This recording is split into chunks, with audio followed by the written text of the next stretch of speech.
Este é um país que vai pra frente, de um povo unido de grande valor.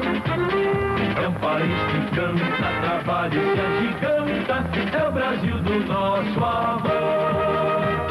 Outro aspecto que chama muita atenção, digamos, nos saudosistas ou nos defensores, digamos, do regime ou da ditadura militar, é que eles costumam pontuar benefícios que foram trazidos por esse período, né? Geralmente no campo, digamos, da infraestrutura do país ou no campo econômico, e que parece ser mais um dos mitos sobre a trajetória brasileira por não tocar na questão da concentração de renda, por exemplo. Existem aspectos positivos da ditadura militar para o país? Do ponto de vista do desenvolvimento industrial, é inegável, isso é um fato histórico. Agora, é preciso também relativizar. Quer dizer, o período de grande crescimento do regime militar, eu até fiz uma comparação de crescimento de PIB, né?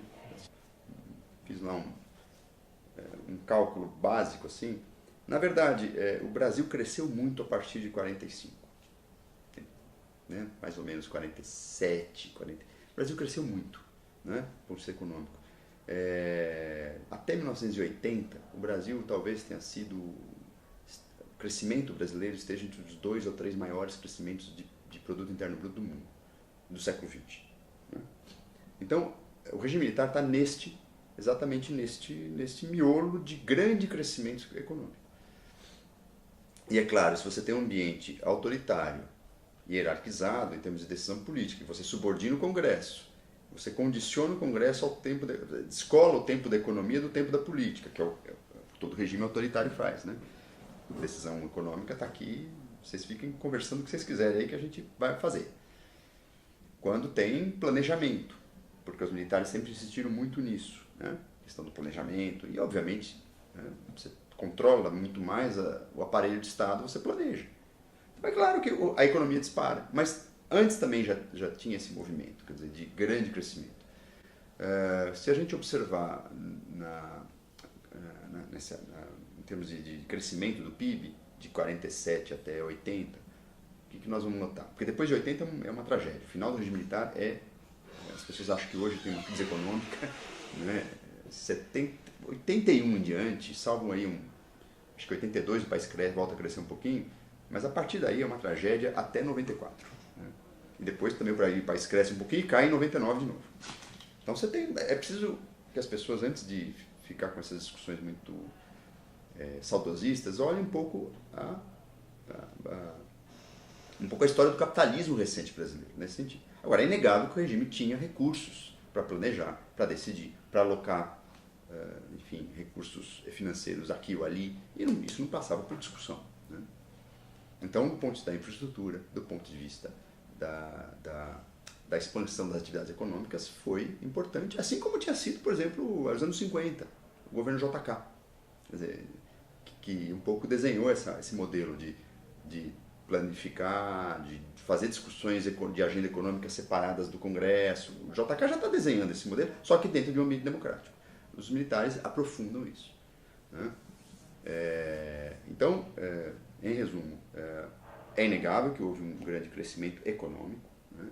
Mas esse crescimento está calcado, e esse é o grande problema, numa grande concentração de riqueza, no controle do salário mínimo.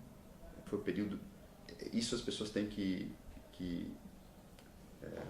levar muito em conta, quer dizer, o rebaixamento do salário mínimo para aquele momento do capitalismo, o barateamento da mão de obra em escala foi importante para esse projeto. Isso nos causou problemas históricos graves. O Brasil, sem dúvida, ficou mais rico, mas mais desigual. Né?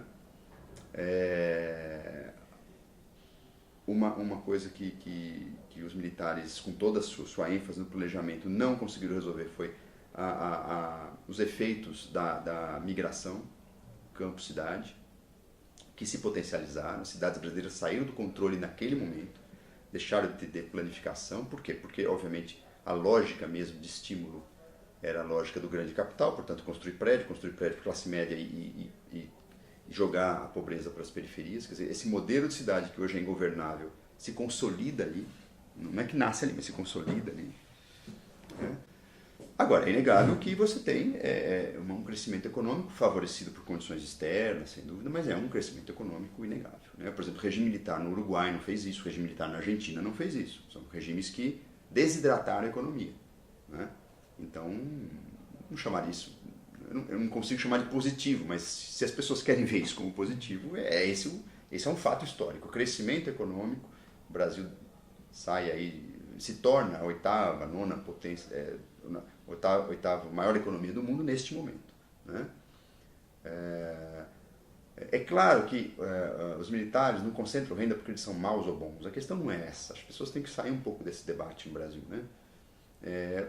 Há um modelo econômico. Há um modelo econômico e há uma situação, uma visão de controle social muito rigorosa. Né? E ao você combinar as duas coisas, quer dizer, estimular o grande capital, a grande economia, e controlar aqueles que querem participar da festa, mas não podem, né? Você acaba estimulando a concentração. Então, acho que é preciso descolar um pouco, fazer uma análise que não seja meramente uma economia moral, como diria Thompson. Né? Precisa entender os objetivos da economia, as condições internacionais. Né? É claro que todo governo quer se tornar o protagonista da economia, mas já nesse momento, como hoje, quer dizer, os governos nacionais, sobretudo de países periféricos, têm um alcance limitado em como está o desempenho econômico do seu país, porque depende de empréstimos internacionais. Por exemplo, uma coisa que as pessoas às vezes não se ligam. Em 73 já está desenhada uma certa crise econômica do mundo inteiro. No entanto, tem dinheiro, tem dólar, enfim, tem os petrodólares na mão de árabes que reinvestem em bancos americanos e ingleses. É esse dinheiro que sustenta o grande avanço da era Geisel. E, obviamente, a cúpula militar sabia que era uma operação de riscos. Né? Mas o que eles optaram? Bom, é preciso completar a infraestrutura do país. Claramente, a política econômica do Geisel, da era Geisel, é essa. Nós temos gargalos de infraestrutura energética, principalmente. Vamos fazer isso. Onde está o dinheiro? Está lá com os bancos ingleses, petrodólares, vamos trazer. A custo mais ou menos baixo, que sai do controle. A dívida aumenta muito nesse período. E em 80, 81, com a mudança de política de juros, sai do controle. A americana sai do controle. Né? E aí não tem competência econômica, gerência. A dívida externa de quase 200 bilhões de dólares, à época, ela se torna um grande gargalo do crescimento brasileiro. E boa parte dessa dívida externa era basicamente pagamento de serviço da dívida. Então é preciso a gente sair um pouco, o que é muito complicado no Brasil, que mesmo nos governos mais recentes, né, é uma discussão econômica que passa muito por uma certa economia moral, o que é natural até num conjunto da população que às vezes, enfim, não vai dominar a economia, não tem essa obrigação. Mas a imprensa também muitas vezes investe nisso. O governo foi responsável pela crise ou pelo crescimento. Menos, né? Os próprios governos gostam de dizer isso, né? Mas é mais complicado. Né? Eu acho que há erros de política econômica, sim. Há opções na política econômica, sem dúvida. E a opção dos militares era crescer e não dividir. Essa é a opção que tem que ser avaliada. Né? Agora, na economia foi o grande trunfo, sem dúvida. Enfim, um período de expansão de consumo, expansão do crédito. Mas vale lembrar que já a partir de 75 a classe média começa a se afastar do regime militar, e essa memória se perdeu um pouco na própria classe média. Por quê? Porque o consumo começou a ficar restrito. E no final do regime militar, vale dizer, a crise econômica e social era brutal. Os últimos 6 anos do regime militar, ou 5 anos pelo menos, significaram uma verdadeira desagregação da economia brasileira, né? Que talvez a gente só tenha se recuperado nos anos 90, mais ou menos, pelo menos em termos de gestão econômica, financeira, né? E sem dúvida com efeitos terríveis aí.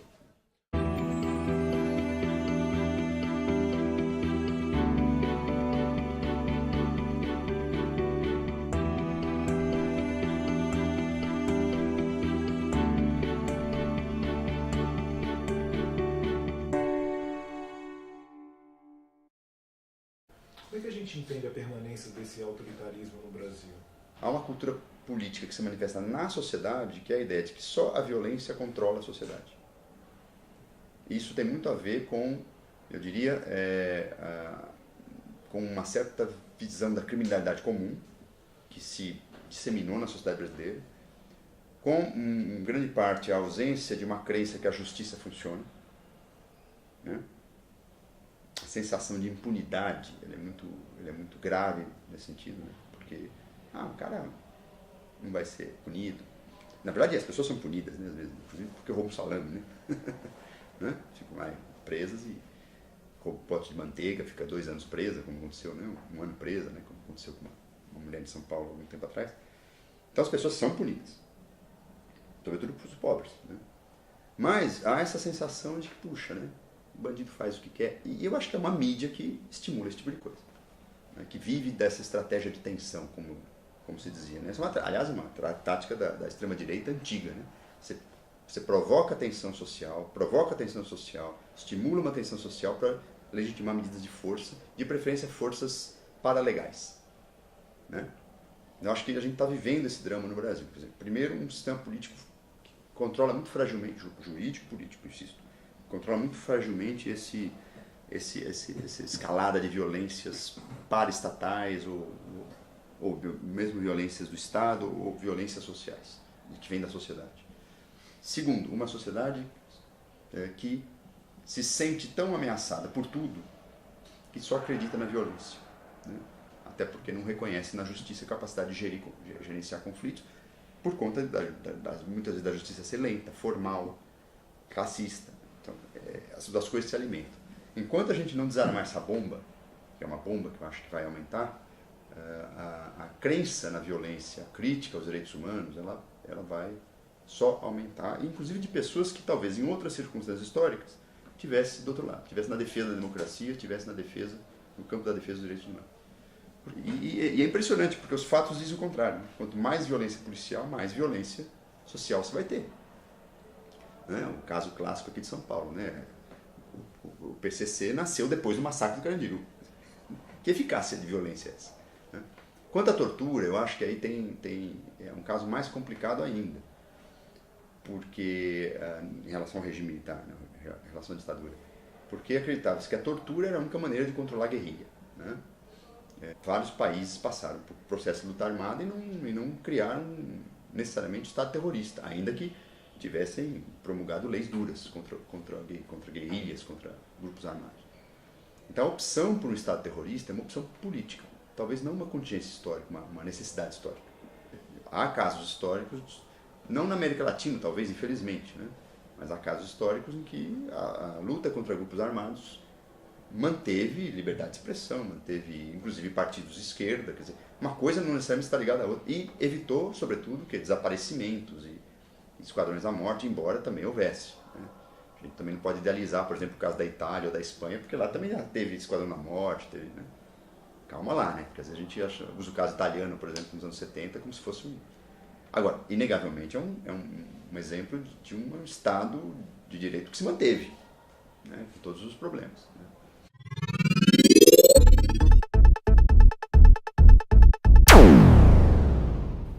Então eu acho que a gente só tem piorado nesse quesito, né? Quer dizer, se violência policial adiantasse para alguma coisa, nós teríamos um paraíso, né, da criminalidade, que não haveria criminalidade, né? No Brasil é exatamente o contrário, a violência policial cresce e a criminalidade cresce, e se organiza. E aí? Né? Eu acho que isso não está sendo discutido. Em relação ao regime, eu acho que a discussão tem que é difícil para mim fazer, assim, para fazermos essa discussão, mas eu acho que a gente tem que enfrentar, né? Quer dizer, uma coisa é a prerrogativa do Estado, e quando atacado, se defender. Outra coisa é explicar que a tortura, o desaparecimento, a execução extrajudicial é o único caminho necessário. Eu separaria as duas coisas.